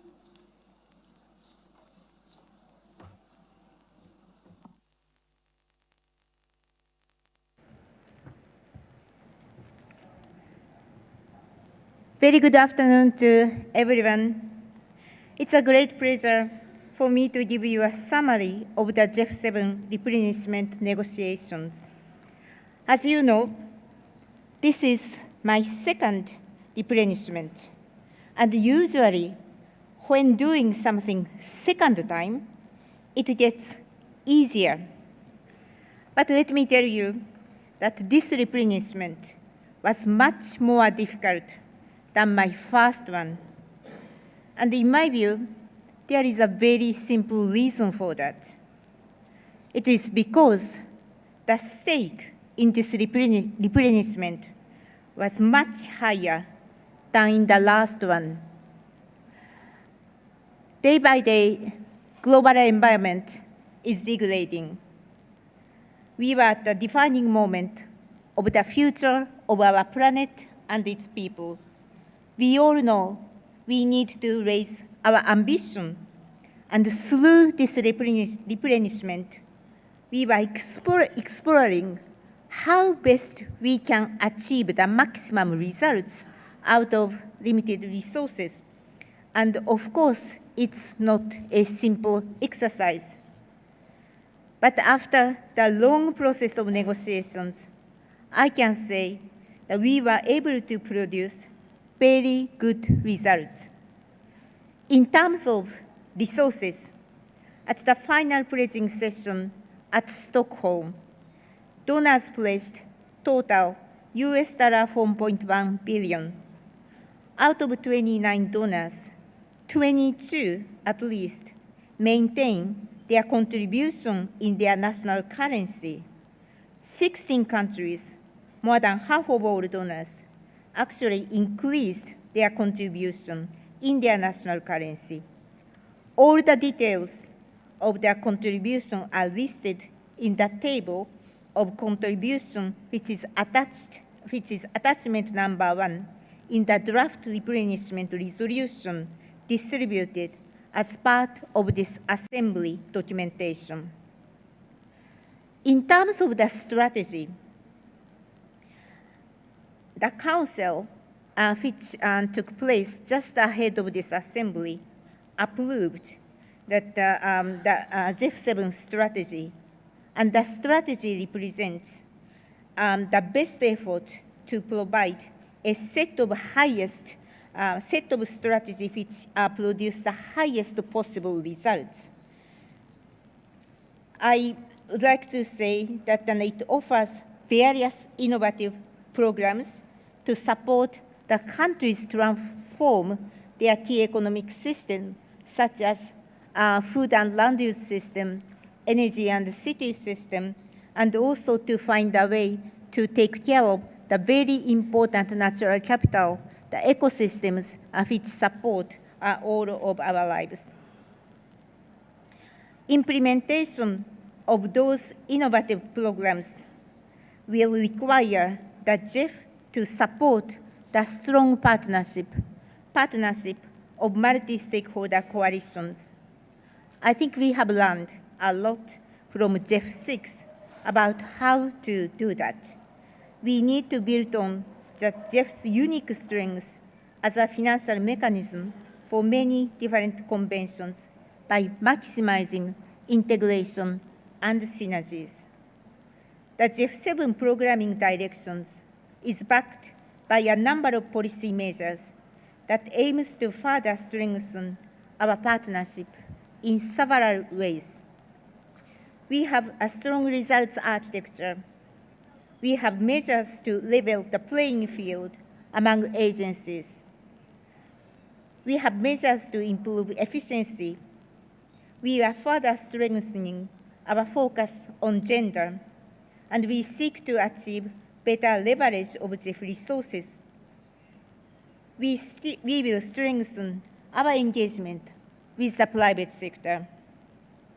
In my view, this will all help the GEF become even more effective and efficient in the coming years.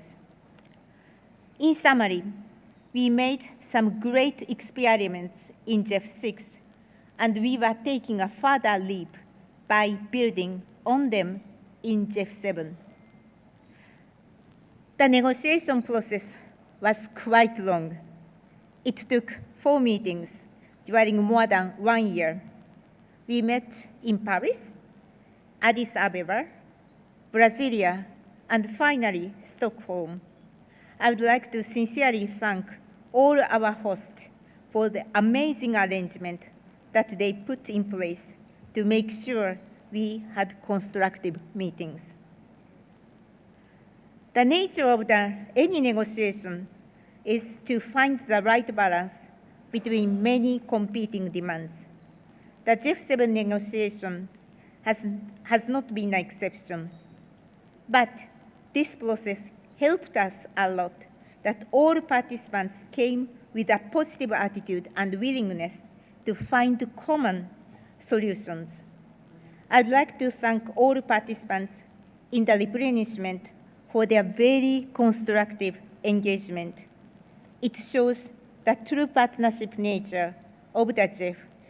I believe the final package represents the best possible outcome and nature for the GEF, and that it provides a strong foundation for our support for countries in the next 4 years. Thank you so much.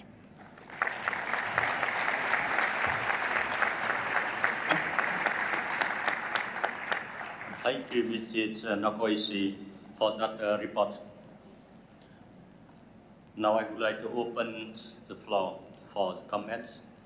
Any comment from the floor?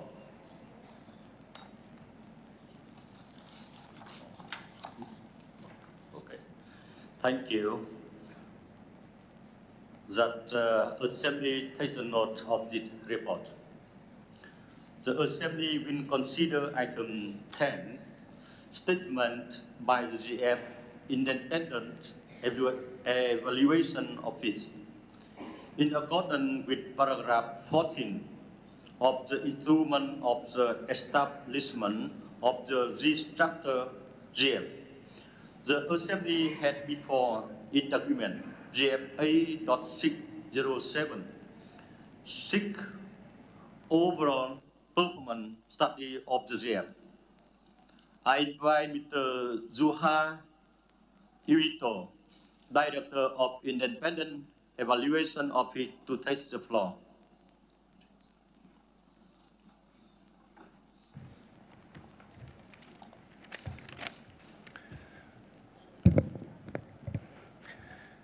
Good afternoon, distinguished delegates,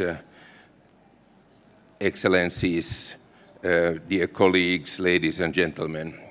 It is a great pleasure and honor to address this gathering at the 6th Assembly of the GEF. So I'm Juha Uitto, and I am the head of the Independent Evaluation Office, IEO, of the GEF. The independent evaluation function is a constituent part of the GEF family. As an independent office that reports directly to the Council, the IEO verifies the results, impacts, and performance of the GEF and provides lessons for future programming. The sixth comprehensive evaluation, or OPS 6 as we call it, that we completed last year, fed into the replenishment process and contributed to the programming directions and policy agenda of GEF 7. But instead of me giving a statement, we will now show a brief video highlighting the evaluation findings. Thank you for your attention.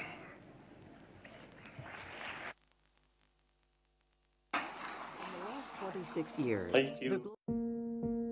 In the last 26 years, the Global Environment Facility has provided more than $17 billion in grants across 4,000 projects to help more than 150 developing countries tackle their most pressing environmental problems.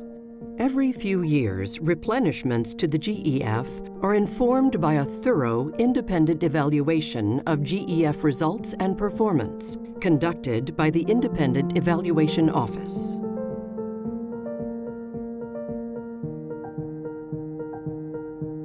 According to the findings of the comprehensive evaluation we conducted, the GEF occupies a unique space in the global environmental financial architecture because of its broad coverage of the world's most important environmental issues and conventions.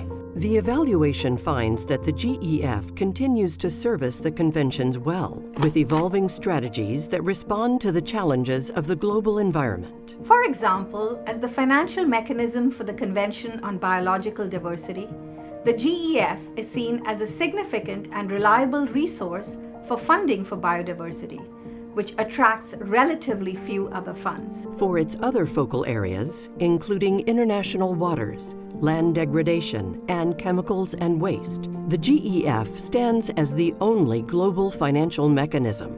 In international waters, GEF remains at the forefront because it is able to facilitate transboundary actions through its long-term commitment, which is very difficult for other players in the field to accomplish.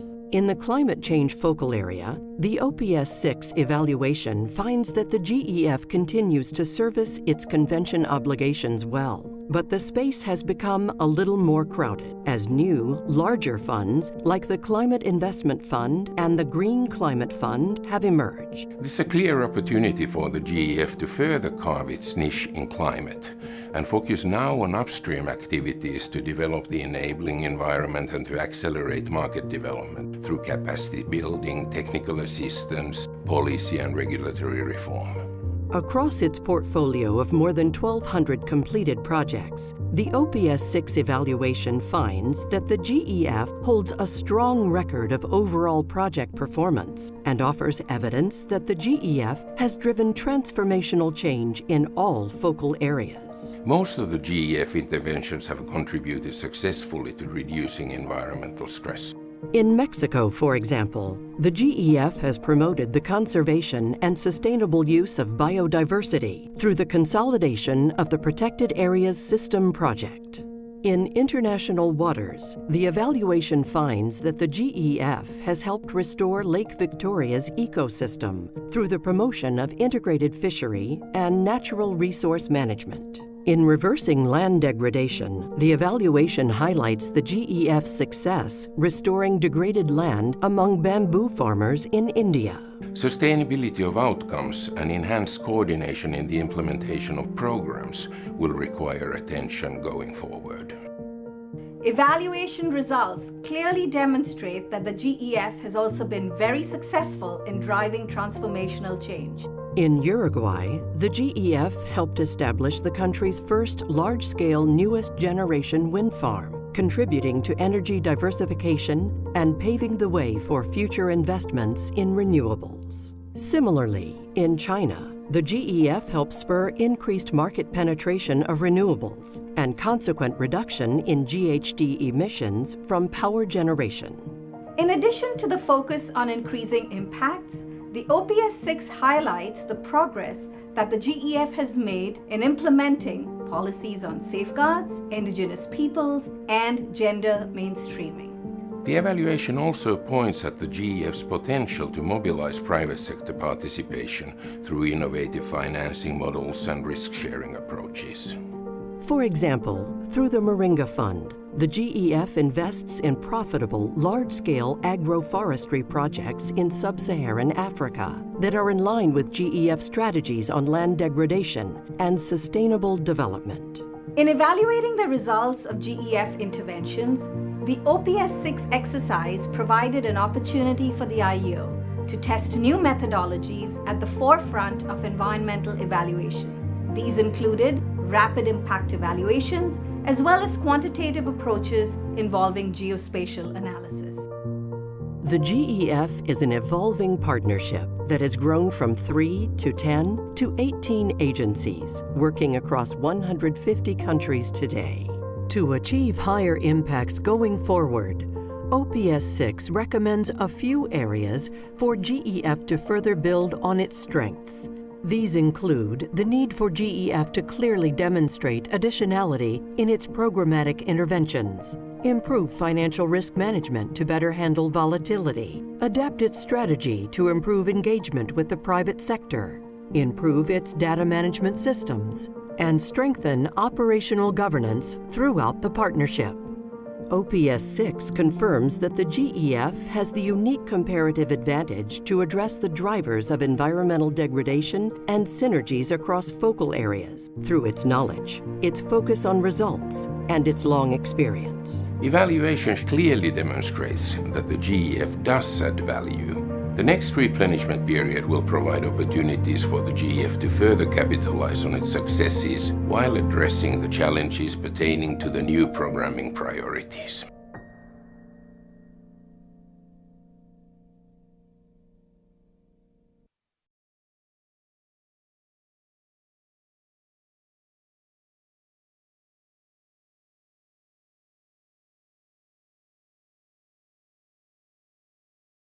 Interacting video film. Are there any comment from the floor?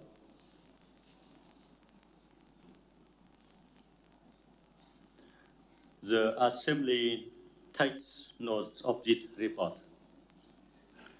The Assembly will consider item 11, statement by the Scientific and Technical Advisory Panel.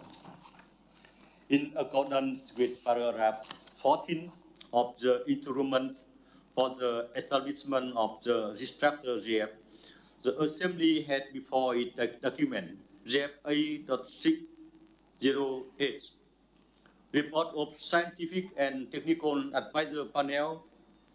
I would invite the chairperson of Scientific and Technical Advisory Panel, Ms. Rosina Bierbaum, to address the plenary.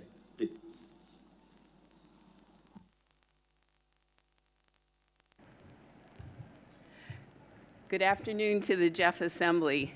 You know, science is rarely both the first and the last voice, and so this is a great tribute to the value that the GEF places on science.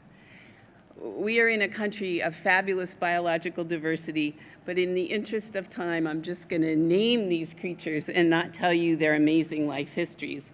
So if you were to start at the top left, the first is the Ziegler crocodile newt. The second is the Annamite striped rabbit, and yes, it is a real creature. The third one is the glue-spitting Vietnamese worm. The fourth one is the Vietnamese mossy frog that can actually throw its voice. The fifth is a new conifer, the Vietnamese golden cypress. The sixth is the great hornbill. The seventh is the Cua Da land crab. And the eighth is the red-shanked langur. Amazing, amazing things. I hope that you all know that we've actually produced 8 papers for this assembly. As you know, the Science and Technical Advisory Panel exists to bring science into the GEF, but equally important, to bring GEF science needs back out to the academic community. And we focused on the 3 related themes that I mentioned at the opening of the assembly, which are innovation, integration, and learning. We actually thought of these as a linked set. The starting point, of course, being that science needs to address interconnected and interacting environmental issues and social challenges, and that all leads us to systems thinking, terms we've heard throughout the Assembly, and that systems thinking is fundamental to better integration. And the old ways of take, make, and waste cannot continue. So in addition to a first paper on the science of integration, we produced 2 papers on systems approaches for food systems and for plastics, and how each of those could in turn become a circular economy. And then a 4th report, which actually emanates back to the previous Assembly, elaborated on why we think the GEF needs to integrate environmental security concerns into its activities. Fully a third of the GEF's recipient countries have either proposed or been implementing projects while armed conflict was occurring in those countries. And so clearly those conditions are related to project design, to project outcomes, and to durability. Achieving GEF's goals of innovation, the second category, we did 2 papers to look at this. One that very broadly looks at innovation, and so across technology, innovative business models, institutional and social innovation, policy, financial innovation, and how tapping new funding and new resources and new partnerships with the private sector can help. And then a second paper that looks at innovation focused on novel entities that can both have positive and negative outcomes. And I'll come back and say a few more words about that later. And then finally, in the area of learning, knowledge management, which has been a mainstay of STAP, is clearly an essential element for successful integration, both to ensure that that which has already been learned is applied to new investments and for scaling up. So we have a report on knowledge management, and then we have one on how to integrate learning and institutions into improving the global commons from the local commons, so from the bottom up. And so we really hope that all of these 8 reports will help the GEF design better investments to give us those global environmental benefits we seek more efficiently and more effectively, and making the best use of the donors' monies. Transformational change necessarily involves risk, but as we've heard so often at this Assembly, business as usual is simply not an option. And new innovative activities, such as the integrated approach pilots and the new IPs, offer new models for integration and, we hope, transformation. So I hope that you will share these papers with the broader community.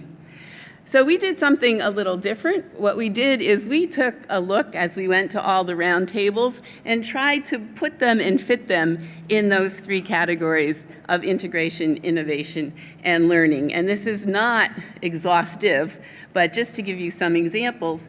So for example, in the food group, the role of public-private partnerships across the value chain was emphasized as an area of integration. And it was really exciting to see the strong leadership of the private sector to build sustainable food systems. In the dry lands, they noted that land degradation neutrality has actually proven to be an impetus for integration and systems approaches. In the preventing toxicity, it was clear that chemicals management has clear links to many of the sustainable development goals, and so we need to move to safer alternatives. The Amazon highlighted connections between livelihoods, biodiversity, and the Amazon system, which is close to a potential tipping point to savannas. The wildlife group concluded that the trend of declining wildlife requires empowering local communities, sustained cooperation, and changes in behavior. Under Innovate, there are many examples too. The circular economy noted that the systems approaches can indeed replace the take, make, waste, and have a catalytic role to play here in the GEF to make that happen. The Marine Plastics Group suggested that we might want to develop a global standardization protocol on recyclability and biodegradability of plastics. In the blue economy, they suggested embracing technologies, public-private capital, economic and livelihood opportunities all together so that we can both produce and protect the blue economy. And as Dominic Wagre said, we need to design targets based on science for those other planetary boundaries. And we should do it in open dialogue processes that explore and negotiate solution pathways. Conservation Finance noted that innovative mechanisms are developing really rapidly, and for example, the first ever fund for land degradation neutrality. And moving on to learning, the cities group noted that networks of cities are now sharing knowledge and best practices, and that indeed is advancing learning very rapidly. And the food group also noted that stakeholder engagement from local communities up to governments has led to better outcomes. But because these slides were due at noon, there isn't one on gender, but that's not to say there wasn't very interesting information. Subsequently, we noted advancing gender equality involves smart solutions as a business case, such as bringing women into the food value chain by helping them adopt new technologies. So these are just a few of the many, many really exciting examples from the roundtables about how integration, innovation, and learning is already taking place and what more we can do. I did say that I wanted to come back to novel entities just for a minute because staff believes that this issue may actually be the plastics issue or the emerging technology issue at the next assembly. And as I already said, novel entities are things that are created by humans and introduced into the environment by humans, and they can be good or ill. So things like genetically modified organisms, nanomaterials, organic pollutants. And you know only too well the stories of the past, that we have introduced substances into the Earth system as solutions for our needs, such as the chlorofluorocarbons, that had unintended consequences. We meant for them to replace toxic refrigerants, but then they drove ozone pollution. And similarly, several of the persistent organic pollutants introduced for beneficial use in agriculture or for disease control or for industrial manufacturing processes were later discovered to be harmful to ecosystems, to biodiversity, and to human health. And so we talk about these in an early draft that we finished, one of our papers, but this just gives you an example of a few, 3 in particular, of the possible novel entities that we think we'll need to think about. The first one is gene editing, and the CRISPR genes have been very much in the news. Well, that offers the possibility to better control vector-borne diseases, to improve animal husbandry, to help plants adapt to climate change, but could pose a threat to biodiversity unless adequate governance and institutional structures are in place. The second one is technology-critical elements. So think of the rare earth elements like platinum or palladium, which are used in new and green technologies, but the disposal of these can cause pollution, and the mining of these does tend to be in developing countries. So we have to think about the impact of these on biodiversity loss, deforestation, land degradation. And then a third area, cellular agriculture to produce livestock products like meat or leather or fur without using the animal itself could help reduce the environmental impacts associated with the current food system. But of course, there are going to be issues about how these are produced and regulated, the challenge of intellectual property, ethical concerns, and of public acceptance. So we just put that out there as an issue that we think will be on the horizon by the time we next meet. And as I said, staff has put out an initial paper summarizing this, and we intend to keep thinking about it. And we suggest in the meantime that we and GEF will focus on managing the risk and harnessing the opportunities as we go forward. And now I want to end by showing you again Johan Rockström's 6 transformations from his very impressive presentation at the opening plenary, his message to science.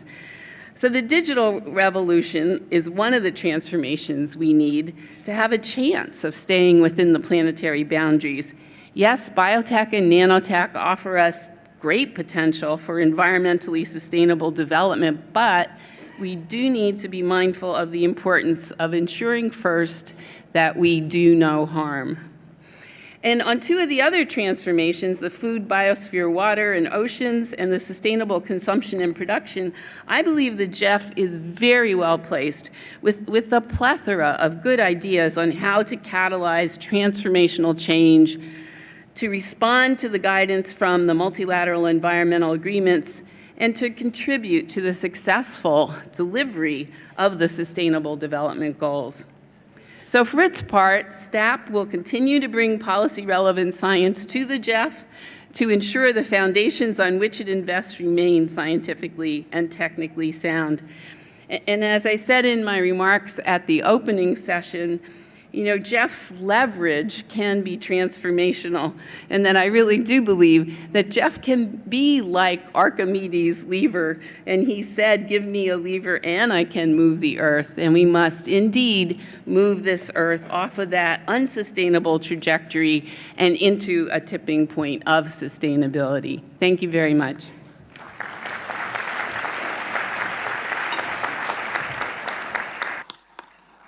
Thank you for that report. Any comments from floor? The Assembly takes note of this report. The Assembly will consider item 12, statement by the representative of civil society organization. I invite Priscilla Achakpa to take the floor on behalf of civil society organization. Please.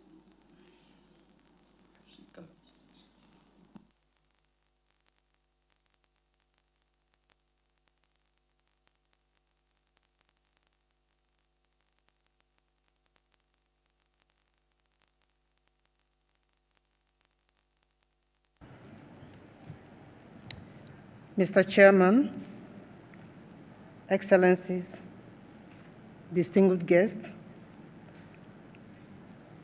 colleagues, I stand here on behalf of 538 civil society around the world, but most importantly, for those that are here and for the support from the GEF Secretariat, the GEF family, and all others. And I'm going to read the statement that the GEF civil society organizations here, over 120, have been able to produce. The GEF CSOs network and a wide representation of CSOs actively participated in the GEF Assembly, including in the CSOs Forum, which was jointly organized by the CSOs Network, the GEF Secretariat, the GEF Small Grants Program, the GEF Indigenous Advisory Group, and the support of the International Union for the Conservation of Nature. This brought together over 120 representatives of civil society organizations and indigenous peoples groups from 55 countries. Under the overall objective, Partnership for Transformative Change, civil society's contribution to transforming systems to safeguard the future of our planet. The forum showcased best practices and new approaches for CSO's involvement in GEF processes and focal areas. The GEF CSOs network welcomes the results of the negotiations of the 7th replenishment of the GEF Trust Fund and proposes active partnership with CSOs for its implementation. We congratulate the GEF Small Grants Program on its 25th anniversary. Actions by civil society organizations through SGP have been recognized as an outstanding success. Small grants, big impacts. Like most of the delegates here, the GEF CSOs network is concerned with the continual deterioration of the health of the planet as well as the reduced allocation for GEF 7.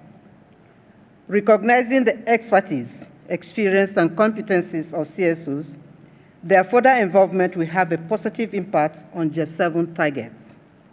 The GEF CSOs network commits to collaborate with civil society groups and other members of the GEF family to achieve the overall GEF goals through effective and inclusive partnership.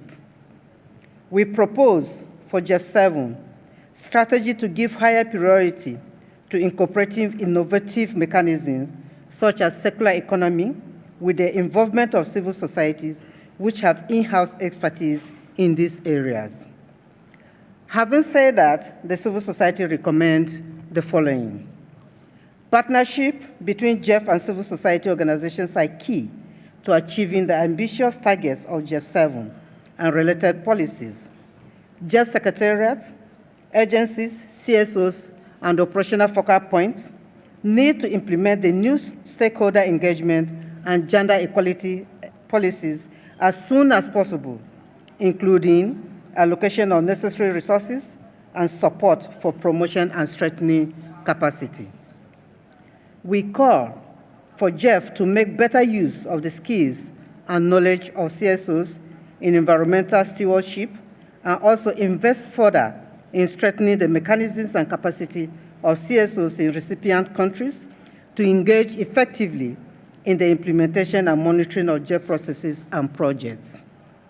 We propose that CSOs network and SGP work together with GEF operational focal points, GEF agencies, and other stakeholders to establish multi-stakeholder dialogue platforms to build more trust and collaborative approaches to address environmental issues and the GEF-related issues, specifically gender and stakeholder policy requirements, and enhance transparency and good governance. Recognizing the strengths of the CSOs are demonstrated through SGP, we call on GEF agencies and operational focal points to facilitate greater engagement of CSOs in medium and full-sized GEF projects. We call on GEF to further support the GEF CSOs network in contributing to achievement of the GEF 7 targets, enhancing the engagement of civil society at national, regional, and global levels, and to implement the network's revised strategic plan 2018 to 2022. We urge GEF to fully commit to the implementation of the indigenous peoples' principles and guidelines by establishing an outreach and capacity building program, enhancing operations of the Indigenous Peoples Advisory Group, establishing a dedicated financial mechanism for indigenous peoples, as well as recognizing the rights of these peoples to participate and to be consulted, including provision of free, prior, and informed consent. The full report and full recommendations of the CSO Forum will be made available very soon. United we are, stronger we are, and together with the GEF Secretariat, the GEF family, and other agencies, we shall preserve, protect, and conserve our environment, our planet, now and for the future generations to come. Finally, we would like to thank the government and people of Vietnam for their warm hospitality, and especially the GEF Secretariat for creating an enabling environment for us to be here. I thank you all.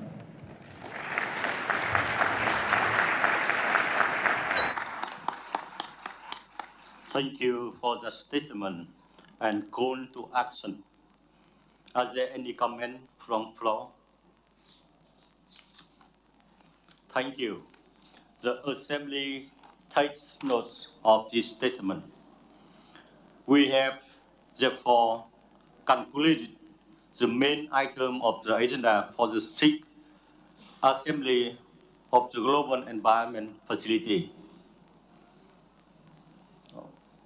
Now we close this 6th GEF Assembly. I would like to invite the CEO, Naoko Ishii, to make her final address to Assembly, please. Should I sit here? Maybe you come here. Better here.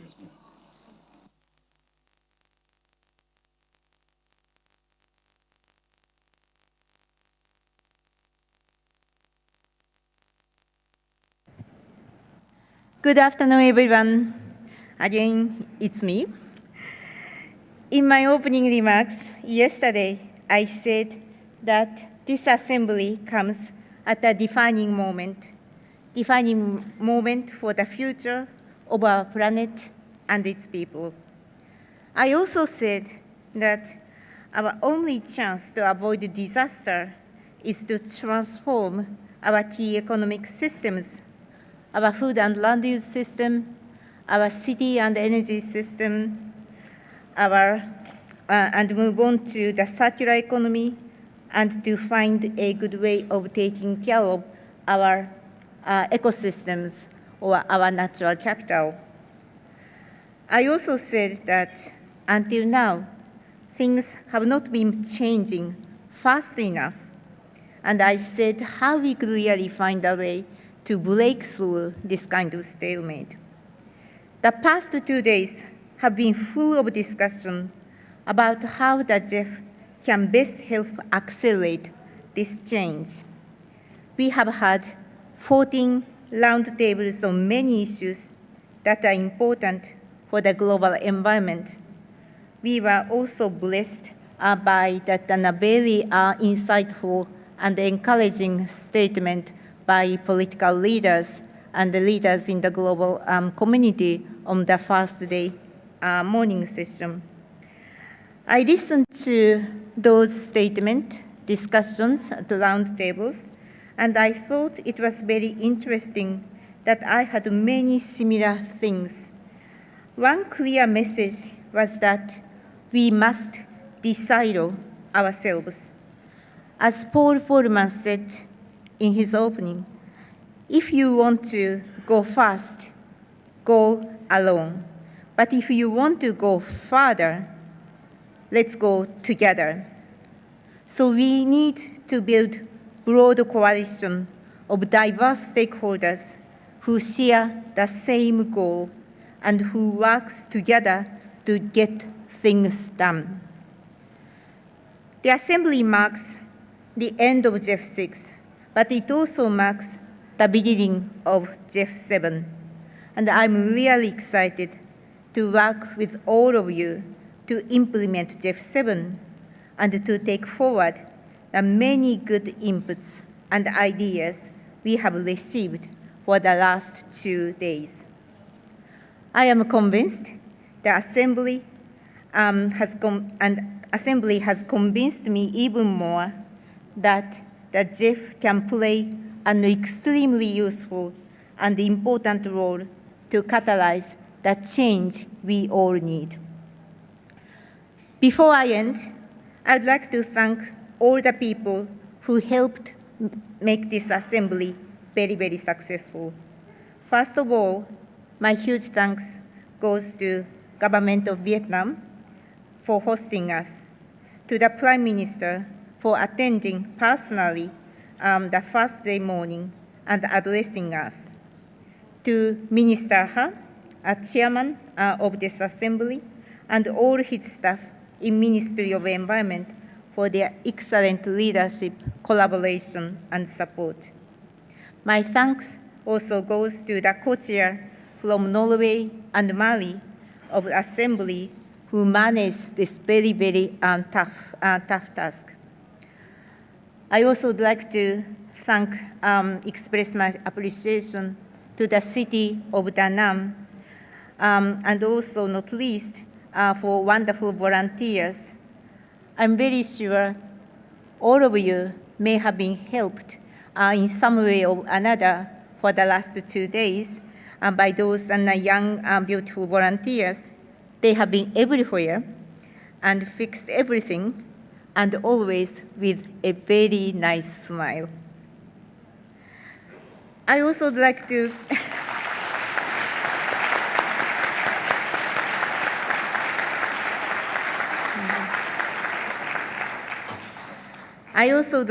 thank the many moderators, speakers, and resource persons who have taken time out of their busy schedule to be with us for the last 2 days. I thank also my staff of the GEF Secretariat. I think they deserve a huge thanks from me. As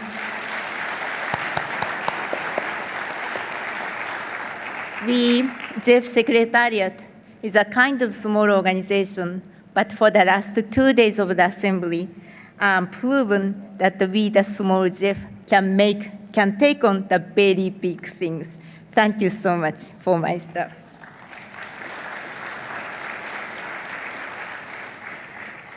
And last, of course, I would like to thank all of you, the participants, for attending this assembly, and not only for just being here, but for engaging in this assembly so deeply with the bottom of your heart. I am so impressed, kind of buzz, and I'm hearing not only the discussion room, but also all over the corridors.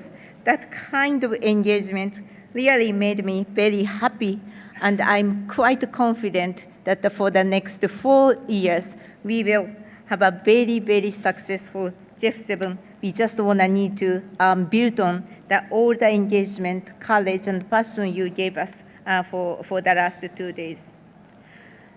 Someone told me that there are 2 good moments when you have guests over: when they arrive and when they leave.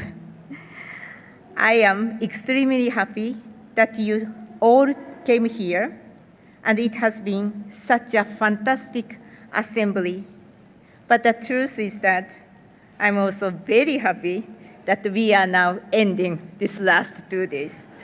Thank you so much, everyone, and have a very, very good evening. Thank you, and sing "Come On."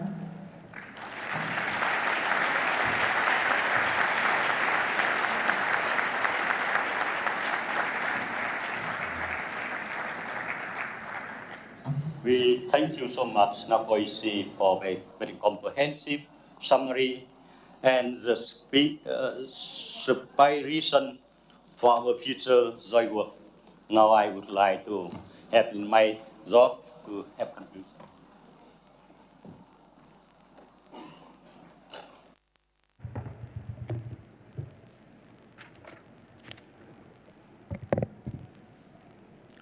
Ladies and gentlemen,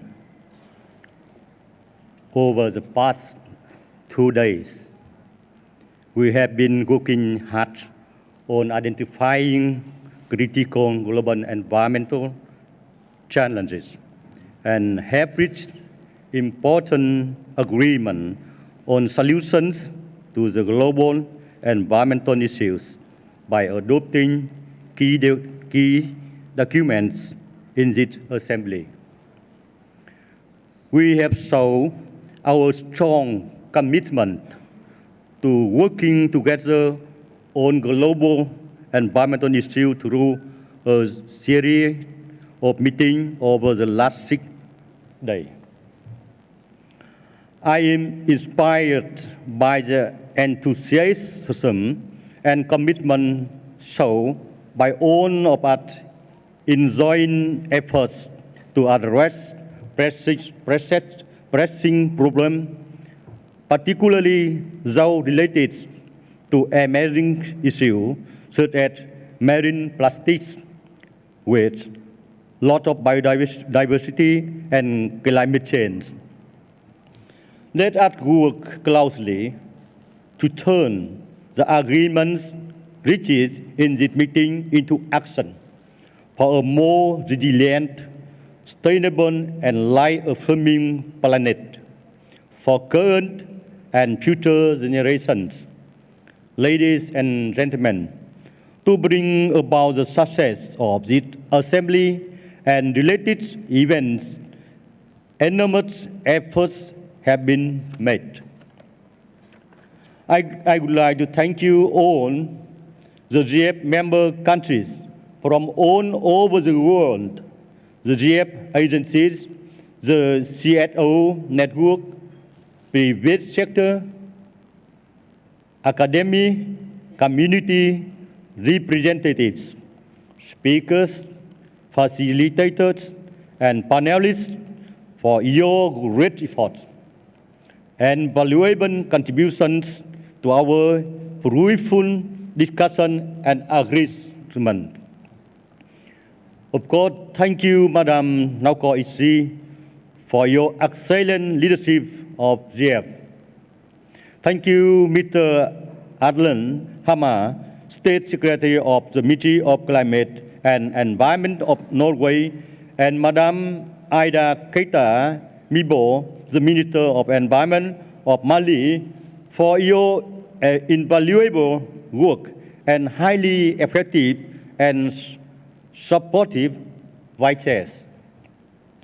Thank you all the GEF Secretariat staff members, in particularly the preparation team led by Mr. William Ellis, for your great efforts and tireless work, joining with us to successfully organize this assembly. I also thank colleagues from the Da Nang People's Committee at the line ministry, business, academy, and local community, of course, in media, for their support in hosting this event. Last but not least, I thank the media for their hard work during the whole week to cover all events, contributing significantly to the success of Assembly. I wish you all pleasant time in Vietnam and all the best in your life and careers. Wishing our environmental protection cause every success, I now declare the Assembly closes.